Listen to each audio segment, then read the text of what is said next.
अस्सलाम वालेकुम। कुर्रस उस्मान किस्त नंबर 178 का दूसरा ट्रेलर आ चुका है। इस ट्रेलर के रिलेटेड आज की वीडियो में हमारे मौज़ूआत कुछ इस तरह होंगे। उस्मान बे मंगोल की कैद और मंगोल के तीर से कैसे बच गए। क्या उस्मान बे लुकास को कत्ल कर देंगे। क्या आने वाली किस्त में सरोजा और हलीमा की आखिरी किस्त होगी। क्या इनका किरदार ख़त्म कर दिया जाएगा। क्या वाकई बेगम खातून उस्मान बे को धोखा दे रही है। और सबसे अहम बात, क्या उस्मान की जान हलीमा ने बचाई है या हलीमा की जान उस्मान ने बचाई है। ये सब हम इस वीडियो में डिस्कस करेंगे। चलते हैं और वीडियो का आगाज करते हैं। पिछले ट्रेलर में आपने देखा मंगोल ने उस्मान बे को तीर मारा था, लेकिन इस ट्रेलर में उस्मान बे मंगोल के तीर से बच गए। वो कैसे बच गए। वो ऐसे बच गए कि मंगोल ने उस्मान बे को मारने का फैसला तब्दील कर लिया। मंगोल के खास आदमी ने मंगोल को कहा कि उस्मान का जिंदा रहना हमारे लिए बहुत ज़रूरी है, क्योंकि जब तक उस्मान बे जिंदा हैं हम उस्मान बे के कबीले वालों से हर बात मनवा सकते हैं और जो कुछ हासिल करना चाहें हासिल कर सकते हैं।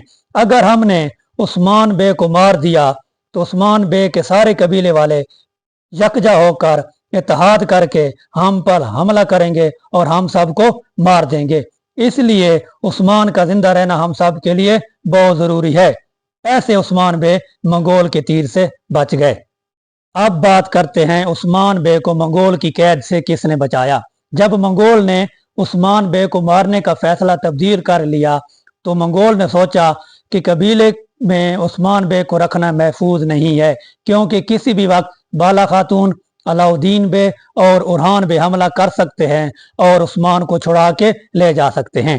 इसलिए मंगोल ने उस्मान को कबीले की बजाय किसी दूसरी जगह मुंतकिल करने का सोचा।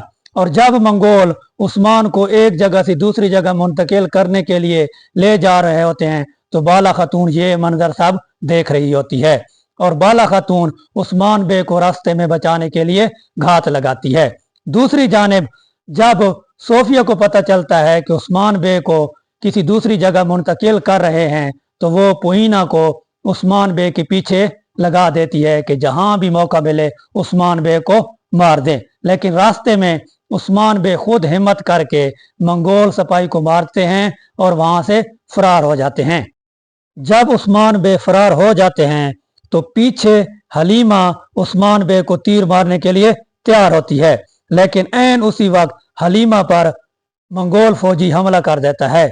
उसी हमले के दौरान हलीमा खातून जमीन पर गिर जाती है और मंगोल हलीमा को मारने वाला होता है, लेकिन ऐन उसी वक्त उस्मान बे मंगोल पर हमला करके मंगोल फौजी को मार देता है और हलीमा खातून को बचा लेता है। और इस तरह ये दोनों उस्मान और हलीमा बचकर गार में पनाह ले लेते हैं। दूसरी जानिब बाला खातून इनको ढूंढते हुए गार तक जा पहुंचती है। जब वो तीनों गार से निकलते हैं तो इनका सामना लुकास से होता है, तो वहां लड़ाई शुरू हो जाती है।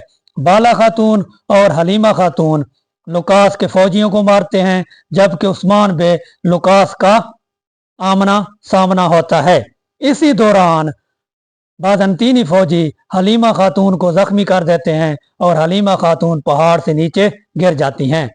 दूसरी जानिब जब उस्मान हलीमा को गिरते देखता है तो उसको बहुत गुस्सा आ जाता है और वो लुकास को मारता है और इसी लड़ाई के दौरान उस्मान बे लुकास को पहाड़ के नीचे गिरा देते हैं। ऐन मुमकिन है कि इस किस्त में लुकास की मौत हो जाए और हलीमा खातून फिलहाल के लिए बच जाए। अब बात करते हैं बेगम खातून पर। तो बेगम खातून वाकई ही उस्मान बे को धोखा दे रही है और उसने अब इस धोखे में अपने भाई को भी शामिल कर लिया है और इसी धोखाधड़ी में मंगोल, इल्बाए और बेगम खातून मिलकर यूसुफ बे के हाथों सरोजा बे का कत्ल करवाते हैं।